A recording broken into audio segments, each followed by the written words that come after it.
Hello friends, welcome to my channel. Hope you all are fine. आज मैं आपके लिए जो जीवन कथा लेके आई हूँ वो है भगत रविदास जी की। भगत रविदास जी के गुरु हुए हैं रामानंद जी।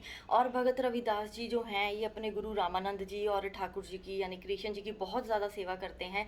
और गांव में ये जाते हैं रविदास जी रोज़ और भोजन सामग्री लेके अपने गुरु रामानंद जी को देते हैं। और वो रामानंद जी जो हैं वो ठाकुर जी के लिए भोजन तैयार करते हैं। तो एक लेकिन रामानंद जी ने उन्हें कह रखा होता है कि जो उनके गांव में जो चमड़ा व्यापारी है उसके वहाँ से इसने कुछ भी वो भोजन सामग्री ना लेके आए। तो उन्होंने रविदास जी ने ऐसे ही करा। लेकिन एक दिन की बात है कि पानी पानी हो गया उनके गांव में, बहुत बारिश हुई।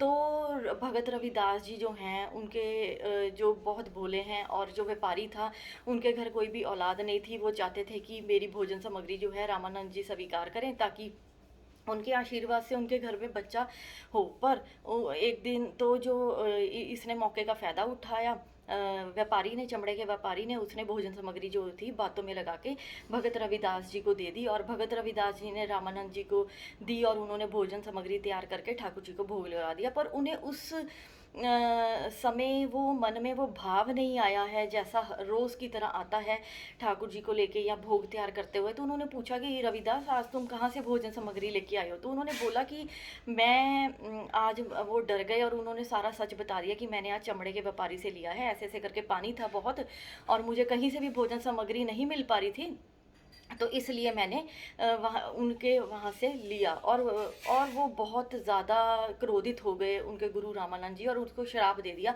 कि तुम ही उनके घर संतान के रूप में पैदा होगे। तो ऐसा ही हुआ। और रविदास जी ने जब उनके घर जन्म लिया और वो ना कुछ खाए ना कुछ पिए, बस रोते रहते थे। तो बड़े परेशान उनके घर वाले। तो किसी ने बोला कि गांव में रामानंद जी हैं, उनके पास ले चलो। तो वो समझ गए रामानंद जी कि ये तो रविदास जी है। तो उन्होंने कहा कि मुझे बच्चे के साथ अकेला छोड़ दो। तो फिर उसके बाद उन्होंने बच्चे को, रविदास जी को कान में बोला कि तुम इनके घर का भोजन खा सकते हो, तुम्हें इस चीज़ का दोष नहीं लगेगा। तो ऐसे रविदास जी ने खाना शुरू किया और धीरे धीरे बड़े हो गए और चमड़े का काम सीख लिया उन्होंने भी। और पर उनके पिताजी थोड़ा नाराज़ होते थे क्योंकि वो जो भी चमड़े की जूतियाँ बनाते थे, साधु संत उनके घर में आते थे तो वो उनको मुफ्त में ही वो जूते दे देते थे। और इस चीज़ से वो बड़ा क्रोधित होते थे कि तुम मेरी जो दौलत है वो ऐसे ही लौटा दोगे। तो रविदास जी की उन्होंने शादी कर दी थी और उसके उन्होंने उनको अलग कर दिया, घर के बाहर एक झोंपड़ी उनके लिए बना दी और उन्हें बोला कि तुम उसी में रहो, तुम हमारे साथ नहीं रहोगे। लेकिन रविदास जी जो थे वो बहुत प्रसन्न हुए। उन्होंने कहा कि ठीक है, मेरे दुनिया छोड़ने से पहले ही दुनिया ने मुझे छोड़ दिया है, अब मैं भगवान के मार्ग पर चलूँगा। लेकिन हालात कुछ ऐसे थे कि वो जूतियाँ तो बनाते थे पर कई बार ऐसे दिन भी आते थे कि उनको खाने के लिए कोई भी भोजन नहीं मिलता था। तो भगवान जो है अपने भगत की लाज रखने के लिए ज़रूर आते हैं। तो एक दिन वो साधु के रूप में कृष्ण जी वहाँ पर आए और उन्हें कुछ मोहरें दी कि मैं ये आगे जा रहा हूँ, तुम ये मोहरें मेरी कुछ दिन के लिए रख लो या तुम इसे अपने काम में ले लो और तुम अच्छा जीवन निर्वाह कर सकते हो। तो उन्होंने उस साधु की तरफ ना देखा ना मोहरों की तरफ देखा। तो उन्होंने कहा कि ये कृष्ण जी की मूर्ति है, इसके पीछे रख दो, जब आओगे तब आप ले लेना। तो उन्होंने क्या किया कि एक चिमटा उठाया। जब भी वो कृष्ण जी के पास बैठते, उनकी भजन बंदगी सेवा करते, तो वो मोहरों के ऊपर उनकी नज़र पड़ी। तो वो बड़े दुखी होते थे। तो उन्होंने कहा कि नहीं, रोज़ सोचते थे कि इनको मैं चिमटे से उठा के कहीं फेंक दूँ। तो एक दिन उनके मन में ऐसे ही आया तो उन्होंने उस चिमटे से उठा के वो जैसे ही पानी में फेंकने लगे वहाँ पर कृष्ण जी प्रकट हो गए। तो उन्होंने कहा कि ये मैं ही तुम्हारे पास आया था ताकि तुम अच्छा जीवन बिता सको, तुम इसे अपने पास रख लो, तुम्हें दोष नहीं लगेगा। तो उन्होंने क्या किया, बात माननी पड़ी। तो उन्होंने उन्हीं मोहरों के साथ कृष्ण जी का एक छोटा सा मंदिर बना दिया। अब वहाँ के ब्राह्मण बड़े नाराज़ हुए कि एक तो ये नीची जाति का है, शूद्र जाति का है और ऊपर से इसने मंदिर भी बना लिया है। वो गए राजा के पास। राजा कहता कि राजा ने रविदास जी से पूछा तो रविदास जी ने कहा जो मेरे ठाकुर जी हुक्म करते हैं मैं वही करता हूँ।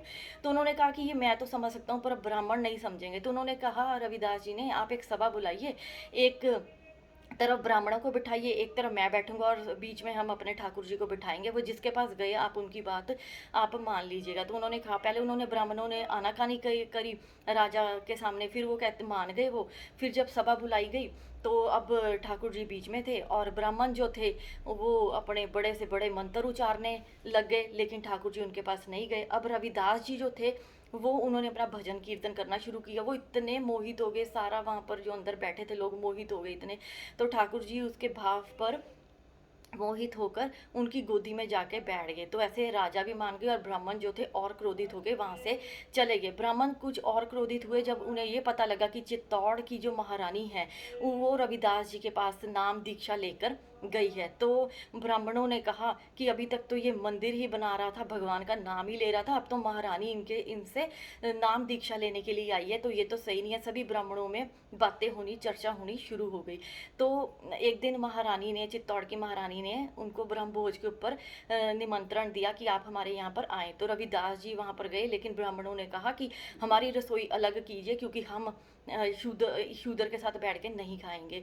तो वहाँ पर एक ऐसी घटना घटी कि वो सभी ब्राह्मण अलग बैठ के खा रहे थे और उन्हें हर तरफ भगत रविदास जी नज़र आ रहे थे। तब उन्हें इस चीज़ का एहसास हुआ कि इनकी भक्ति जो है बहुत ऊंचे स्तर पर पहुंच चुकी है। तो उसके बाद जो ये राजा हैं, राजा जो हैं वो भगत रविदास जी के पास गए हैं आशीर्वाद लेने के लिए, तो नाम दीक्षा के लिए। तो उन्होंने उस टाइम पर, उस समय के ऊपर रविदास जी जो हैं अपना चमड़ा घड़ रहे थे, एक बर्तन में जो पानी होता है उसमें वो उसे घिस रहे थे। तो उन्होंने वो जो था पानी जो था उसे पीने के लिए दिया। अब राजा को बड़ी गिलानी हुई कि ये क्या, मैं इतना, अब मैं मना भी नहीं कर सकता। तो उन्होंने क्या करा कि पानी पीते हुए अपने वस्त्रों पर ही बाजू में वो अमृत जो था वो घेर लिया और वहाँ से चले गए। तो वो जब वस्त्र जो थे धोबी के पास गए, धोबी की बेटी से वो दाग उतरे नहीं और उन्होंने दांतों से रगड़ कर उसको धोया उनके वस्त्रों को। और जब उन्होंने देखा कि वो उसके ऊपर तो रंग चढ़ गया, वो तो गांव गांव में भगवान भगवान करते भजन करते हुए फिरे। अब राजा ने उसे बुलाया कि ये ऐसा कैसा तुम्हारे ऊपर रंग चढ़ गया। तो उसने सारी कथा बताई कि ऐसे करके मैं आपके वस्त्र आए थे, मैंने दांतों से रगड़े, उसके बाद ही कुछ हुआ है। तो वो बड़े ही उनको अपने मन में पश्चाताप हुआ कि ये तो मेरे से गलती हो गई। वो रामानंद जी के पास गए, रविदास जी के पास गए और उन्होंने बोला कि मुझे आप अमृत दीजिए। तो उन्होंने कहा कि नहीं, वो जिसका कोई अधिकारी था उसका, उसे वो मिल चुका है। अब आपके किस्मत में अमृत नहीं है। तो ऐसे ही रविदास जी जो थे वो अपने गुरु की, अपने ठाकुर जी की सेवा करते हुए उनकी ज़िंदगी निकली है। तो ये थी जीवन कथा भगत रविदास जी की। और इस से हमें ये शिक्षा मिलती है कि गुरु आपको कुछ भी कहते हैं, आपको उनकी बात माननी चाहिए। जैसे गुरु ने बोला था रविदास जी को कि चमड़े के व्यापारी से नहीं लेके आना है भोजन सामग्री, या जैसे राजा को उन्होंने जल दिया था, अमृत दिया था, तो उन्होंने नहीं पिया, उन्होंने गुरु की बात नहीं मानी। तो उससे उसका आप देख लीजिए कि उन्हें कितना पछतावा हुआ इस चीज़ का। तो और दूसरी चीज़ है कि जो इससे हमें ये शिक्षा मिलती है कि अगर भगवान जो है कि अगर अपना भगत जो है किसी मुसीबत में है, तो भगवान जो है वो ज़रूर आते हैं उसकी मदद करने के लिए। जैसे कि भगत रविदास जी की मदद करने के लिए वो उसकी झोंपड़ी में आए, उसको मोहरे देने के लिए।